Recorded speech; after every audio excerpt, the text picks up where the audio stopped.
हमनी के देश भारत कृषि प्रधान देश ह। आ यहाँ के 70% लोग कृषि पर आधारित रहेला। देखिए, हम चंपारण के धरती से रहुआ सभी के हम यहाँ किसान के मेहनत परिश्रम से जे फसल जवा से कि चंपारण वासी जे किसान लोग मेहनत कैले बा उ फसल हम रहुआ लोग के देखावे के चाहतानी।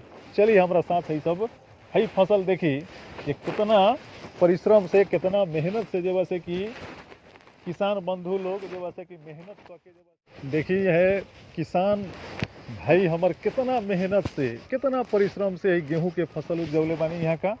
आ यहाँ जे फसल जे दिखाई रहुआ पड़ रहल बाटे ई कितना मेहनत परिश्रम के जब से कि देन बा ई फसल बा।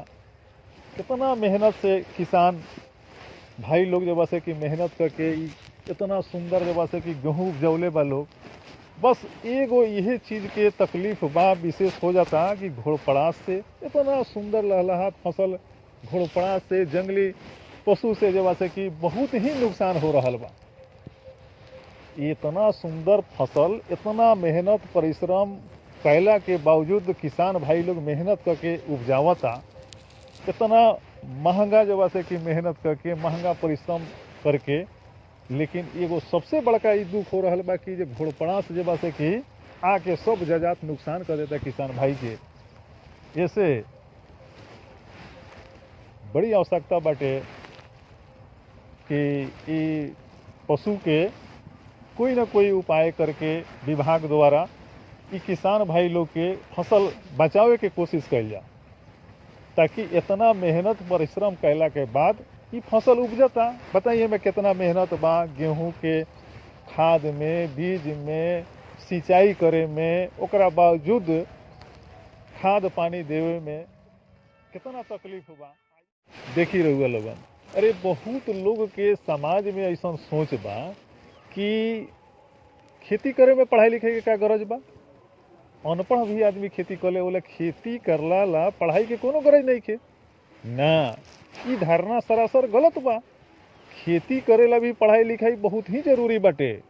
देखी चलिए हम रउआ के देखावत तनी कि एक पढ़ल लिखल सुशिक्षित व्यक्ति जे बस कि केला के खेती कैले बानी वहाँ का। चलिए हम रउआ के बतावत तनी जे पढ़ाई लिखाई करके खेती कैल अब बिना पढ़ाई लिखाई करके खेती कैल में कितना धरती आसमान के फर्क बाटे। चलिए हम रउआ सबन के देखावत तनी जे एक पढ़ल लिखल व्यक्ति खेती के कितना सुंदर ढंग से कैले बानी आ एक बिना पढ़ाई के खेती भेल बा उ देख ली कितना अंतर बाटे। चलिए अब हम चलते नहीं हम देखावत तनी रउआ के हई देखी केला के खेती यहाँ का जब से कि पढ़ाई लिखाई करके वैज्ञानिक पद्धति के अपना के वैज्ञानिक ढंग से जो खेती कैले बानी ई देखी रहुआ आ ऐसे जो पैदावार हुई आ देखी ई केला के जो खेती भेल बाटे जो बागवानी भेल बाटे ई पढ़ाई लिखाई के असर बाटे। देखी रहुआ आ सबसे अहम जरूरी बात है कि अगर शिक्षित किसान हुई हैं तो वो पढ़ाई लिखाई करके मिट्टी के जांच करई हन। मिट्टी के जब जांच हुई तो उसे पता लगी कि नहीं मिट्टी में उर्वरा शक्ति के कौन कौन चीज़ के कमी बा।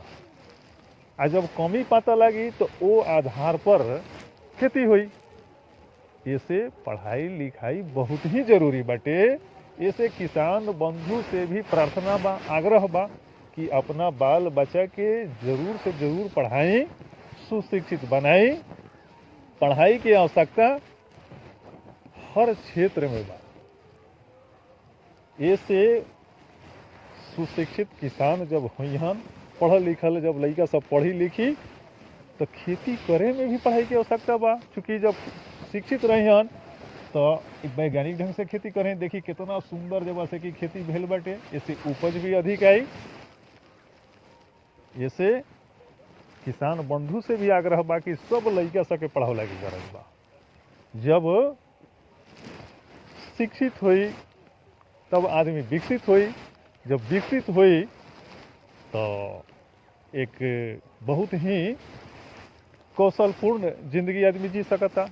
जैसे कि पढ़ाई लिखाई बहुत ही जरूरी बाटे। चलिए अब आगे हम रउआ के ऐसन फसल देखावत तनी जे वैज्ञानिक ढंग से खेती भेल बाटे, एकदम पढ़ाई लिखाई जे सुशिक्षित से हर तरीका से जो बा से कि खेती भेल बाटे, जौना में का बात बताई रउआ के हम देखावत तनी। आगे चली रउआ के हम देखावत तनी।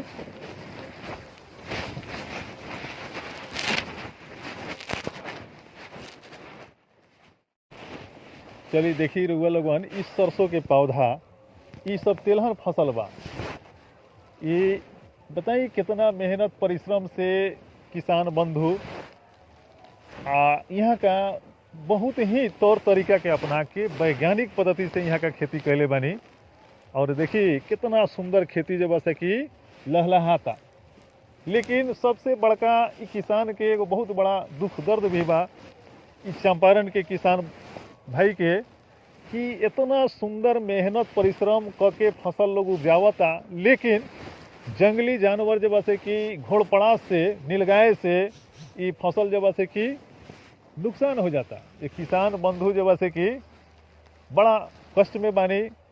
ऐसे आवश्यकता बा विभाग के भी कि इन नीलगाय से, ई घोड़पड़ास से, इन इतना सुंदर लहलहात फसल के किसान के परिश्रम से ई फसल जो तैयार होता, जो मेहनत होता, ओकरा के बचौले गरज बा।